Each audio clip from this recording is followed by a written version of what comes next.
When most people think about World War II, they just think about their typical idea of a hero. My idea is that the heroes in World War II weren't just the soldiers firing their weapons on the front lines. There was much more that you could do, and people did do, to be heroes in World War II. First is Charles de Gaulle. De Gaulle was a complex character in this war as he is involved with helping his nation during and after the war. In the beginning, he was a colonel in the French military.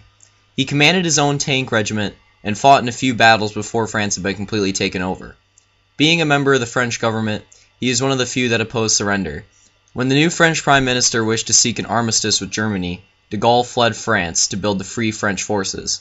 This was composed of soldiers that fled with him or were deployed outside of France. He delivered several radio broadcasts to stir up the French resistance and keep the Free French against people of the Vichy regime, which was essentially supporters of the armistice. Throughout the rest of the wartime period, he built up forces to help the Allies fight. He was also the embodiment of the French army. In the words of Winston Churchill, de Gaulle is the spirit of that army, perhaps the last survivor of a warrior race.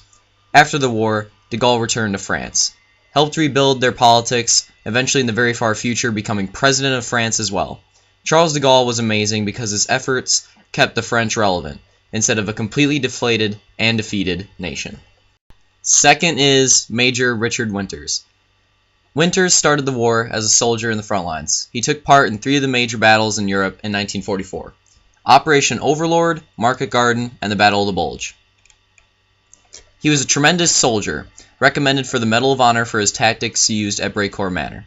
His tactics used in that fight was so good that it is used for training troops to this day. He led 23 paratroopers to take over a much larger German force, approximately 60 soldiers and 4 machine guns. Winters wasn't just effective as a squad leader, but also as a captain and a major, which he eventually became. As a captain, he was known for his way of managing troops and knowledge of battle. The release of Band of Brothers popularized him and even got a committee started to get him the Medal of Honor, but it was rejected. What the series showed is how a completely normal person joined the military and was able to make a difference in the war through his bravery, discipline, and leadership. The several books and videos released on him now serve as inspiration to the younger generation on what he was able to accomplish. Finally is Dimitar Peshev. He was a completely different hero than the other two because he had no direct involvement with the war itself. What he did was a completely different heroic act. Dimitar was the deputy speaker of the National Assembly of Bulgaria and Minister of Justice in time before World War II, so he had power in the Bulgarian government. He also was a good friend to Bulgaria's Jewish community. After he did not object to an anti-Jewish bill, some of his Jewish friends had came into his office to discuss it with him. This friend, Jacob, also told him of the government's plans to deport the Jews. Dimitar could not believe it, but he had to find out for sure. So he called upon several government officials and had the rumors confirmed to him. He then made up his mind that he was going to attempt to stop the deportations. Dimitar went to see Interior Minister Peter Grabowski, telling him to cancel the deportations. After a long time trying to persuade him, he finally got Grabowski to cancel the deportation. Unfortunately, the news did not reach all the cities on time. He could not stop them all, but he did stop the deportation of approximately 40,000 of Bulgaria's Jews. When Peshev had heard of the Jews that did get deported to their impending deaths, he made sure to prevent the further deportation of Jews in Bulgaria. He got several delegates to sign his letter to the Prime Minister, and even under the Prime Minister's pressure, they refused to withdraw their signatures. Peshev then got removed from his position, but what he did to help the Jewish community would not be forgotten. Overall, these heroes show that you don't just have to be a fighter to be a hero in the war. There are many different things that people did in this crazy time of war that helped people and helped win the war. Some only think of the veterans as heroes, but what these heroes did when not fighting shows how that is not true.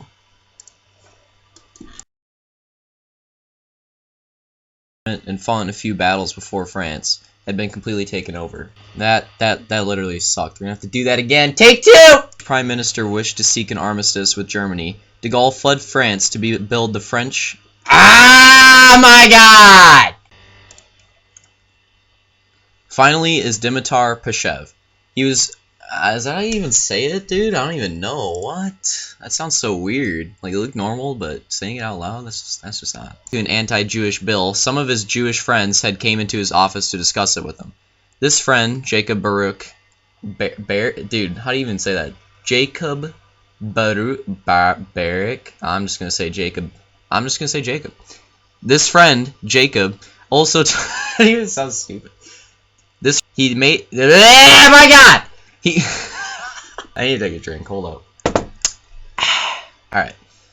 He then made up his mind. There needs to be a space there. See Interior Minister Peter Gabrov. Are you kidding me? Okay, I gotta practice one. Peter Gabrovsky. Peter Gabrovsky. Okay. Dimitar went to see Interior Minister Peter Gabrovsky to telling him. Oh my God! Dimitar went to see Interior Minister. No. Dimitar went to see Interior Minister Peter Gabrovsky, telling him to cancel. They got Gabrovsky to cancel the deportations. Unfortunately, did I just say the same thing? I guess that works. Approximately 40,000 of Bulgaria's Jews. When Peshev had heard of the Jews that did. Okay. When Peshev. No, I'm not even gonna make a comment on that. Bulgaria.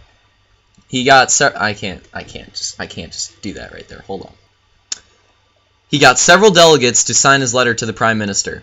And even under the Prime Minister's pressure, they refused. Nah, I can't. Nah. No. Refused to withdraw. Did I seriously just say withdrew? Alright. And even under the Prime Minister's pressure, they refused. It should be they refused. Oh my God. And even under the Prime Minister's pressure, they refused to withdraw. Now I just put emphasis on it. Alright. And even under the Prime Minister's pressure, they refused to withdraw their signatures. Peshev then got removed from his position, but what he did to help the Jewish community would not be forgotten. Let's go! That was like the hardest take ever. We finally got it. Woo!